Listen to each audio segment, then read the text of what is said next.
नमस्कार, जन अपेक्षा न्यूज में आपका स्वागत है। मैं हूं आपके साथ अंकिता। चलिए खबर देखते हैं विस्तार से। कांग्रेस के राष्ट्रीय सचिव कुणाल चौधरी का बयान। राहुल गांधी के राम के नाम से दूरी पर बोले कांग्रेस के पूर्व विधायक। बीजेपी जनता के मुद्दे को खत्म करना चाहती है, इसलिए इस तरह के तर्क देती है।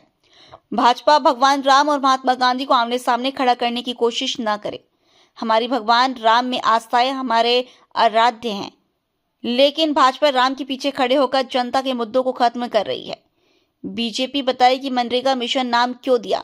इस योजना के तहत गरीबों का पैसा बढ़ाना चाहिए था, जो कि नहीं हुआ। साथ ही योजना के तहत राज्य में आर्थिक बोझ डाला गया है। क्या मध्य प्रदेश आर्थिक मजबूत है कि इस योजना का संचालन कर पाएगा? मतलब काम काम जो है लगभग 5-7% हो चुका है साल भर से, और उसके बाद अब कह रहे हैं कि अंडरग्राउंड हो मेट्रो।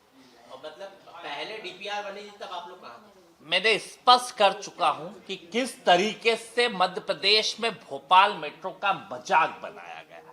ये मेट्रो है, गाड़ी है या रेल गाड़ी है। 2002 में इसकी डीपीआर बनती है, बाबूलाल गौर साहब के समय इसकी डीपीआर बनती है, बनते बनते अब तक पहुंचती है। और जिस तरीके से इसके अंदर खामियां है, मैं अगर इसकी डीपीआर के अंदर जाऊंगा और जो मेट्रो के प्रोजेक्ट में जाऊंगा, तो जितने आसपास स्टेशंस बनाए कि 1 किलोमीटर में 3-3 स्टेशंस बनाए, किस इंजीनियर ने बनाए, ये समझ से परे है। जो डीपीआर होना चाहिए थी, जिस तरीके से इसको सभी लोगों के लिए करना चाहिए था, आज हालत ये है कि 15,000 रुपए रोज की उससे इनकम है और 15 लाख से ऊपर का खर्चा है।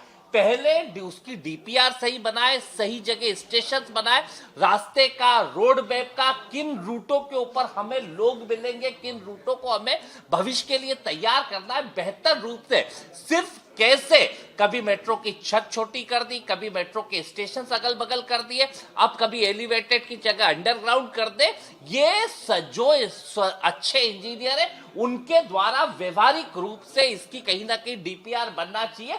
पर इस जो रेलगाड़ी दिखती थी मुझे मेट्रो, उसे बैलगाड़ी की तरह बनाया गया, उसे बैलगाड़ी की तरह रखा गया, और हर जो 2-2 कदम के ऊपर स्टेशन बनाए, पूरी तरीके से बैलगाड़ी दिख रही है। इसकी तैयारी सही करना चाहिए थी। भोपाल की जनता की गाड़ी कमाई, टैक्स पेयर्स की कमाई मेट्रो के अंदर जा रही है, और उस पैसे से मेट्रो बन रही है, पर उससे लाभ कितने लोगों को हो पा रहा है, किस तरीके से रूट बनाए जा रहे हैं, ये कहीं ना कहीं बीजेपी सरकार के अंदर नीति और नियत की कमी। और जो इनका प्रचार प्रसार और भ्रष्टाचार चलता है, जो सिर्फ कर्ज, क्राइम और करप्शन की जो सरकार चलती है, इसी का नतीजा है कि जो मेट्रो एक रेलगाड़ी होना चाहिए थी, वो बैलगाड़ी की तर्ज के ऊपर चलने का काम हो रहा है।